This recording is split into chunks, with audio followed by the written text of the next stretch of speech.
जय Hind. Question number 4 मैं आपके लिए हल करवा रहा हूं। क्वेश्चन नंबर 5 आपको स्वयं हल करना होगा। तो आइए देखते हैं क्वेश्चन नंबर 4 क्या कहता है। क्वेश्चन नंबर 4 कहता है, ध्यान से देखिएगा।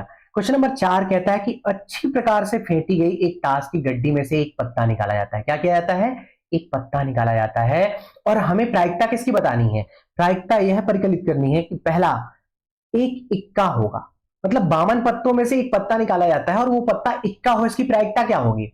तो मैंने पहले भी बताया कि ताश की गड्डी में टोटल 4 इक्के होते हैं। कितने इक्के होते हैं? 4 इक्के होते हैं। तो ताश की गड्डी में टोटल 4 इक्के हुए। कौन कौन से? एक पान का इक्का, एक हुकुम का इक्का, एक ईंट का इक्का और एक चिड़ी का इक्का। तो इन चारों इक्कों में से आपके लिए अनुकूल परिणाम संभावित कितने हैं? 4।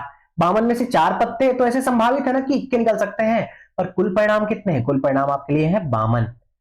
तो प्रायिकता क्या हो जाएगी? प्रायिकता हो जाएगी 4 बटे अनुकूल परिणाम बटे कुल परिणाम, यानी 4 बटे 52। यानी कि कट करेंगे तो वैल्यू आ जाएगी 1 बटे 13। अतः आपका उत्तर क्या आ जाएगा? 1/13, जो कि आपका फर्स्ट आंसर है। तो इक्का आने की प्रायिकता क्या आ गई? 1 बटे 13 आ गई। अब सेकेंड क्वेश्चन क्या है? सेकेंड क्वेश्चन क्या है? एक इक्का नहीं होगा। एक इक्का नहीं होगा, यानी इक्का ना आने की प्रायिकता क्या होगी? अब ध्यान दीजिए कि इक्का ना होने पर कितने पत्ते संभावित हो सकते हैं। ऑब्वियस सी बात है, इक्का होने पर 4 थे, कितने में? 52 में। तो इक्का ना होने पर अनुकूल परिणाम हो जाएंगे 52 माइनस 4 यानी कि 48। और कुल परिणाम कितने हो जाएंगे? कुल परिणाम हमारे पास 52 ही रहेंगे। तो प्रायिकता क्या हो जाएगी? 48 बटे 52। और जब आप इसका भाग देते हैं तो वैल्यू कितनी आ जाती है? वैल्यू आ जाएगी 12 बटे 13। और आपका एग्जैक्टली आंसर यही है, 12 बटे 13। कब की कंडीशन में? इक्का ना आने की प्रायिकता में। अब ध्यान दीजिएगा, इसी क्वेश्चन को दूसरे तरीके से भी हल कर सकते हैं। मैंने कहा था किसी घटना के घटित होने की प्रायिकता और घटित ना होने की प्रायिकता दोनों का एडिशन 1 होता है। अर्थात अगर हम बात करें तो इक्का आने की प्रायिकता अर्थात पीई धन इक्का ना आने की प्रायिकता, सॉरी 1 मिनट, इक्का ना आने की प्रायिकता अर्थात पीई नॉट बराबर क्या होता है? 1 होता है। और यहां पे अगर आप वैल्यू पुटअप करेंगे, ध्यान दीजिए पी की वैल्यू कितनी आ गई थी हमारी? पहले ही आ गई थी। इक्का आने की प्रायिकता 1 बटे 13 धन पी नॉट अर्थात इक्का नहीं आने की प्रायिकता बराबर 1। इसको आगे अगर आप सॉल्व करेंगे तो 1 बटे 13 जाके माइनस हो जाएगा किसमें?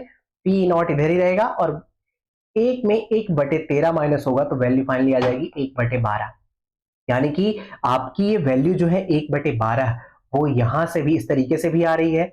उसी फॉर्मूले का इस्तेमाल करने के पर जो फॉर्मूला हमने कहां सीखा था? जो फॉर्मूला हमने सीखा था इस थ्योरी में, है ना? तो इस थ्योरी में हमने क्या सीखा था? किसी घटना के घटित होने की और ना घटित होने की संभावनाओं का एडिशन 1 होता है। और इसी फॉर्मूले का इस्तेमाल करके भी हमने इसको सॉल्व कर लिया। किस क्वेश्चन को? इस क्वेश्चन को कि इक्का ना आने की प्रायिकता क्या होगी। इक्का आने की प्रायिकता 1 बटे 13 थी, इक्का ना आने की प्रायिकता 12 बटे 13। तो दोनों तरीके सॉल्व करने के लिए आप जिससे भी सॉल्व करें आपका उत्तर सही माना जाएगा और हमेशा उसके लिए पूरे नंबर मिलेंगे। चलिए अगला क्वेश्चन क्या है? अगला क्वेश्चन है एक हुकुम का पत्ता होगा। इस बार पत्ता क्या होगा? हुकुम का। हुकुम के टोटल पत्ते कितने हैं? हुकुम के टोटल पत्ते 13 होते हैं। ये टोटल के टोटल हुकुम के पत्ते कितने? 13। और 13 पत्ते यानी अनुकूल परिणाम कितने? अनुकूल परिणाम आपके 13। कुल परिणाम कितने? कुल परिणाम आपके 52। तो प्रायिकता क्या हो जाएगी? 13 बटे 52 यानी कि 1 बटे 4। 13 चौको 52 होता है तो वैल्यू सीधे 1/4 आ जाएगी। क्या आपका आंसर एग्जैक्टली यही है? ध्यान से देखते हैं। इसका आंसर आपका 1 मिनट 1/4 है।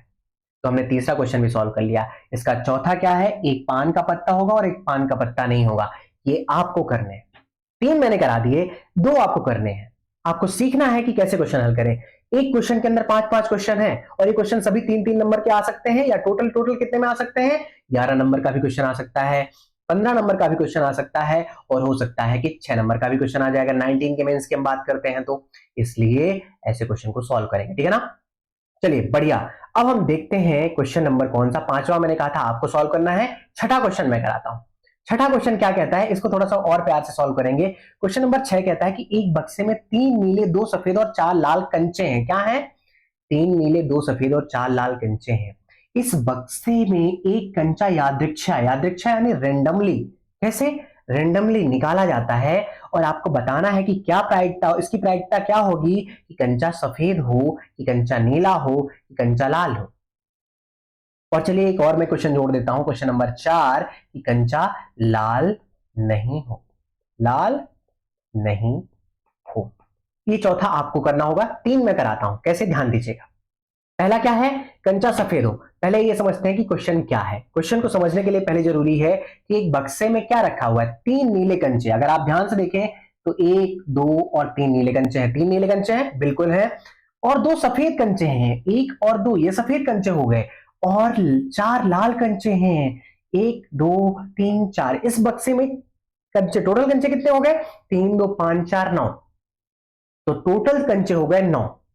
अब ये पूछा जा रहा है कि एक कंचा यादृच्छा यानी रैंडमली निकाला गया, तो उसके सफेद होने की प्रायिकता क्या होगी? तो एक बात बताइए कि सफेद होने की प्रायिकता यानी सफेद होगा वो कंचा, इसके लिए अनुकूल परिणाम कितने हैं? ऑब्वियस सी बात है, 2 कंचे यानी 2 परिणाम अनुकूल है। और कुल परिणाम कितने हैं? अगर कुल परिणामों की बात करें तो कुल परिणाम 4 2 6 3 9 है। कितने टोटल कंचों की संख्या होगी? क्योंकि 9 में से कोई भी एक निकाला जा सकता है। तो कुल परिणाम संभावित 9, अनुकूल परिणाम कितने? 2। और वैल्यू कितनी आ जाएगी? अगर कुल परिणाम संभावित 2, अनुकूल परिणाम संभावित 9, तो अनुपात आ जाएगा 2/9। और इसको कट नहीं कर पाएंगे तो फाइनली आपका आंसर कितना आ जाएगा? 2/9, जो आपके आंसर फर्स्ट में दिया हुआ है 2/9। इरेज कर देता हूं ताकि आपको क्लियरली दिखाई दे। तो 2/9 आपका फर्स्ट आंसर है। चलिए क्वेश्चन नंबर सेकंड देखते हैं। क्वेश्चन नंबर सेकंड कहता है कि वो कंचा नीला हो, इसकी क्या प्रायिकता होगी? तो नीला में अनुकूल परिणाम कितने? 3, अर्थात अनुकूल परिणाम 3, कुल परिणाम कितने? कुल परिणाम 9। और वैल्यू क्या आ जाएगी प्रायिकता की? 3/9, यानी अनुकूल परिणाम बटे कुल परिणाम यानी 3/9। और वैल्यू फाइनली कितनी आ जाएगी? 1/3। तो नीली आने की प्रायिकता कितनी? नीला कंचा मिलने की प्रायिकता 1/3। और आपका आंसर एग्जैक्टली सेम ही है। अगर हम बात करते हैं क्वेश्चन अगला, तीसरा क्वेश्चन है कि लाल हो। अब लाल कितने हैं? लाल हमारे पास 4 है, तो लाल के लिए अनुकूल परिणाम कितने? 4। और कुल परिणाम कितने? 4 2 6 3 9। तो टोटल प्रायिकता क्या हो जाएगी? 4/9। प्रायिकता यहाँ पे कितनी आ जाएगी? 4/9 को अगर हम हल करते हैं 4/9 ही रहेगा, यानी आपका फाइनली आंसर कितने आ जाएगा? 4/9। अब अगर बात हम करते हैं कि लाल ना हो, चौथा क्वेश्चन क्या था? लाल ना हो। फोर्थ क्वेश्चन एग्जैक्टली है ना कि रेड नहीं हो। तो रेड ना होने के लिए प्रायिकता क्या होगी? अनुकूल परिणाम हमारे कितने हो जाएंगे? अनुकूल परिणाम 3 नीले और 2 सफेद, यानी कि अनुकूल परिणाम टोटल 5। और कुल परिणाम कितने? कुल परिणाम हमारे पास 9, तो अनुपात कितना आ जाएगा? 5/9 फाइनली आ जाएगा उत्तर आपका। ये चौथे क्वेश्चन के लिए था, जब वो कंचा लाल ना हो। एक और क्वेश्चन अगर मैं पूछ लेता हूं कि लाल और नीला ना हो, क्या ना हो? लाल और नीला ना हो अगर वो कंचा, तो क्या करेंगे आप? ध्यान दीजिएगा। अगर लाल और नीला ना हो तो ऐसी स्थिति में लाल और नीला ना होने पर अनुकूल परिणाम आपके पास 2 और कुल परिणाम आपके पास कितने? 9। तो क्या हो जाएगी प्रायिकता? 2/9 हो जाएगी। ऐसे आपको क्वेश्चन करने हैं। ऐसे ही बस बात घुमा के वो आपसे सवाल पूछता है। और ये बात घुमाने का जो तरीका आयोग का हो सकता है, जो ये तरीका एमपी बोर्ड का होता है, यही तरीका आपको पता होना चाहिए। और अगर आपको ये बात घुमाने का तरीका पता होगा तो आप वहां एग्जाम में डरेंगे नहीं, अदरवाइज आप एग्जाम में डर जाते हैं। समझ रहे हैं ना? यहाँ पे क्वेश्चन क्या था कि लाल और नीला ना होने की प्रायिकता वो भी आई 2/9, और सफेद आने की प्रायिकता वो भी आएगी 2/9। ठीक है ना? तो क्वेश्चन सेम है, बस थोड़ा डिफरेंट करके डिफरेंट लैंग्वेज में पूछ लिए गए। अब बात करते हैं क्वेश्चन नंबर 8 की। क्वेश्चन नंबर 7 आपको स्वयं हल करना है। क्वेश्चन नंबर 8 क्या कहता है? अगर आपसे नहीं बनेगा आप बताइएगा, मैं बिल्कुल सॉल्व करके आपको दूंगा। आपको बल्कि वीडियो डाल दूंगा, जरूरत पड़ी तो। अगर आपने कमेंट किया ना भी कि संभव हो सका तो कमेंट में बता दूंगा। पर अगर आपसे क्वेश्चन नहीं बनता तो आप पक्का पूछेगा, मैं आपको उस क्वेश्चन का सॉल्यूशन पक्का बतलाऊंगा। क्वेश्चन नंबर 8 की बात करते हैं। एक लापता हेलीकॉप्टर है। ये क्वेश्चन किसका है? एनसीईआरटी का, ध्यान दीजिएगा। तो एक लापता हेलीकॉप्टर के बारे में सूचना मिलती है। क्या सूचना मिलती है? कि वह आकृति नंबर 15.2, ये आकृति नंबर कितनी है? 15.2। आकृति नंबर 15.2 में दर्शाए गए आयताकार क्षेत्र में कहीं गिर गया, मतलब ये जंगल के आयताकार क्षेत्र में कहीं भी गिर गया है ना। इसमें एक लेक है, ध्यान दीजिएगा। इसमें एक लेक बनी हुई है, एक झील बनी हुई है। इसकी क्या प्रायिकता है कि वह आकृति में दर्शाई गई झील में गिरा है? कैसे निकालेंगे? आइए ध्यान से देखते हैं। ये इमेज को अगर आप ध्यान से देखें तो इससे अगर हम लेक को बाहर निकालते हैं, लेक को हमने क्या किया? बाहर निकाला। ध्यान दीजिएगा, लेक के स्ट्रक्चर को हमने क्या किया? बाहर निकाला। बाहर निकाला तो हमने देखा कि इसकी लंबाई कितनी है? 3 किलोमीटर। क्यों? क्योंकि 6 किलोमीटर लेंथ इसकी थी और टोटल 9 किलोमीटर लेंथ पूरे आयताकार पार्ट की है। तो ये पार्ट कितना बचेगा? ये 3 किलोमीटर बचेगा। ऐसे ही इधर वाला पार्ट कितना बचेगा? 2.5 किलोमीटर बचेगा। तो इसका टोटल एरिया कितना होगा? लेक का एरिया अगर मैं पूछूं तो लेक का एरिया क्या होगा? लेक का एरिया होगा लंबाई गुणे चौड़ाई, अर्थात 3 इंटू 2.5, तो वैल्यू आ जाएगी आपकी 7.5 वर्ग किलोमीटर। ये तो एरिया हो गया लेक का, झील का। अब पूरे आयताकार क्षेत्र का एरिया निकाल लेते हैं और दोनों का अनुपात जो निकालेंगे वही तो क्या होगा, वही प्रोबेबिलिटी होगी, ठीक है ना। मतलब कुल संभावित परिणाम क्या होगा, टोटल एरिया, और अनुकूलतम परिणाम क्या होंगे, इस लेक का एरिया। तो ध्यान दीजिएगा, लेक का क्षेत्रफल कितना, 7.5 वर्ग किलोमीटर, और टोटल 7.5 वर्ग किलोमीटर, और टोटल एरिया कितना, अगर हम टोटल एरिया की बात करें, टोटल जंगल का एरिया, तो 9 इंटू 4.5, ठीक है ना, लंबाई होने चौड़ाई, अर्थात 9 इंटू 4.5। अब अगर इसको हम हल करते हैं, ध्यान दीजिएगा, तो इसको 7.5 को 75 लिख दीजिए, 9 और गुणे 45, दोनों साइड हमने 10-10 का गुणा कर दिया, ऊपर और नीचे, तो दशमलव पीछे खिंच गया। अब जैसे दशमलव पीछे खिंचा तो कट करते हैं, 15 पना 75, 15 तिया 45, यानी टोटल वैल्यू कितनी आ गई, 5/9 त्रिक 27, 9 का गुणा 3 से, 9 त्रिक 27, अतः प्रायिकता कितनी होगी, 5/27, और आपका आंसर कितना है, 5/27। इस तरीके से क्वेश्चन को सॉल्व कर लेते हैं। तो जरूरी नहीं है कि क्वेश्चन आपसे कहां से पूछे, जरूरी नहीं कि सवाल आपसे मात्र और मात्र संख्यात्मक चीजों से पूछे, ज्योमेट्री से भी क्वेश्चन को रिलेट करके पूछ लेता है एमपीपीएससी। तो हो सकता है ऐसा क्वेश्चन आए, और सबसे बड़ी बात एमपीपीएससी की खासियत है, वो डायरेक्टली एनसीईआरटी से क्वेश्चन उठाता है, इसलिए आपको एनसीईआरटी के क्वेश्चन सॉल्व करने में बिल्कुल नहीं झिझकना चाहिए, बिल्कुल भी नहीं हिचकना चाहिए, और इसीलिए मैंने सारे के सारे प्रोबेबिलिटी क्वेश्चन लगभग डाल दिए हैं जो एनसीईआरटी में आपको दिए गए हैं 10 तक की एनसीईआरटी में, ठीक है ना। चलिए अब आगे हल करते हैं क्वेश्चन नंबर 8 के बाद क्वेश्चन नंबर 10।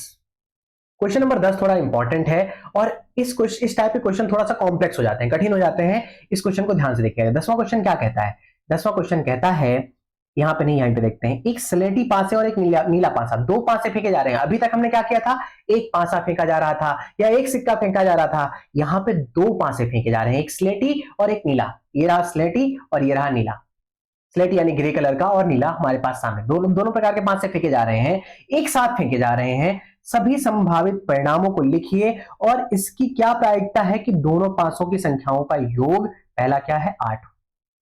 ध्यान दीजिएगा, इसकी क्या प्रायिकता है कि दोनों पासों की संख्याओं का योग क्या हो, 8 हो। अब इसको हल करते हैं, समझिएगा कैसे। यहां पे देखिएगा, पहले हमें क्या बताना है, सभी संभावित परिणाम।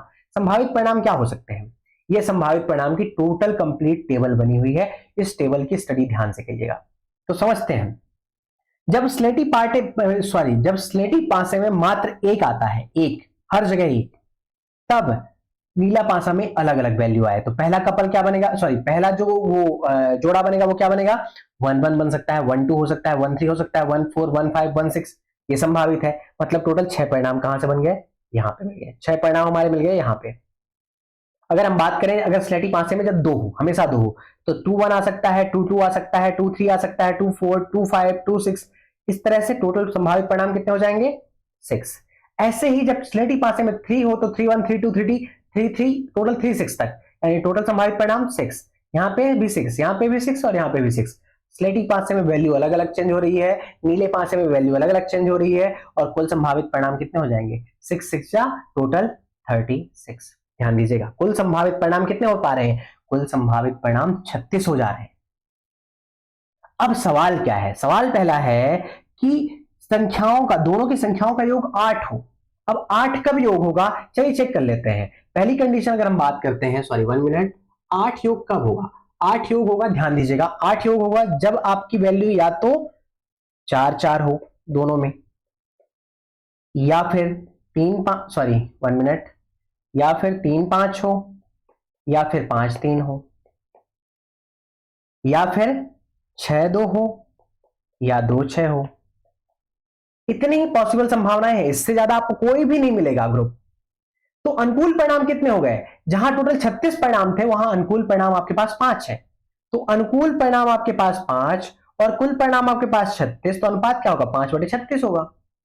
और यही आपका आंसर होगा कि अगर दोनों संख्याओं का योग 8 हो रहा है तो उसके लिए प्रायिकता क्या होगी, 5/36 होगी। ध्यान दीजिएगा, हमने क्या किया, सबसे पहले सारे के सारे संभावित परिणाम चेक किए, टोटल कितना मिल गया हमें, 36। उसमें देखा कि किसमें एडिशन क्या आ रहा है, 8 आ रहा है, और फिर हल किया और वैल्यू कितनी आई, 5/36। टोटल फाइनली प्रोबेबिलिटी किसकी, दोनों पासों में आने वाली संख्याओं का योग क्या हो, 8 हो, तब की बात। अब अगर हम बात करते हैं क्वेश्चन नंबर दूसरे की, दूसरा क्वेश्चन जो है, क्वेश्चन क्या कि दोनों संख्याओं का योग 13 हो। इसको हल करते हैं। क्वेश्चन नंबर क्या है, दोनों संख्याओं का योग क्या हो, 13 हो। 13 होने के लिए क्या संभावित है ये देख लेते हैं। दोनों संख्याओं का योग 13 हो, यानी कि कुल अनुकूल परिणाम क्या क्या हो सकते हैं? एक हो सकता है 13 के लिए अगर अधिकतम अंक आएगा तो 6 प्लस 6 कितना हो सकता है? 12 हो सकता है। पर क्या दोनों संख्याओं का योग कभी 13 हो सकता है? नहीं हो सकता है। आप सारे के सारे नंबर चेक कर लें, इसमें अधिकतम परिणाम ही 6 आ रहा है कॉर्नर वाला, और वो उसका योग 12 हो रहा है। तो कभी भी दोनों पासों में आने वाली संख्याओं का योग 12 13 होगा ही नहीं। तो ऐसा कोई भी संभव संख्या नहीं है जब दोनों पासों में आने वाली संख्याओं का योग 13 हो। यानी कि अनुकूल परिणाम कितने होंगे? अनुकूल परिणाम टोटल होंगे 0, और कुल परिणाम तो ऑलरेडी 36 है। तो प्रायिकता क्या हो जाएगी? 0/36, यानी कि टोटल 0 हो जाएगी, और आपका आंसर क्या है? 0 है। इस तरीके से आप क्वेश्चन को सॉल्व कर सकते हैं, और आप क्वेश्चन नंबर 3 भी ऐसे सॉल्व कर सकते हैं। यहां आपका कंप्लीट होता है क्वेश्चन नंबर 10। और आगे अगर हम बात करें तो क्वेश्चन नंबर 10 के बाद 12, 11, 12, 13, 11 आपने पहले ही देख लिया था, 12 और 13, 14 और 15 इनको हल करने की कोशिश कीजिएगा अगर आपसे नहीं बनता है, ठीक है ना? अगर आपसे ये नहीं बनता है तो मैं आपको क्वेश्चन सॉल्व कराऊंगा, सॉल्व करके बताऊंगा। तब तक पढ़ते रहिए, मदमस्त रहिए। जय हिंद, धन्यवाद।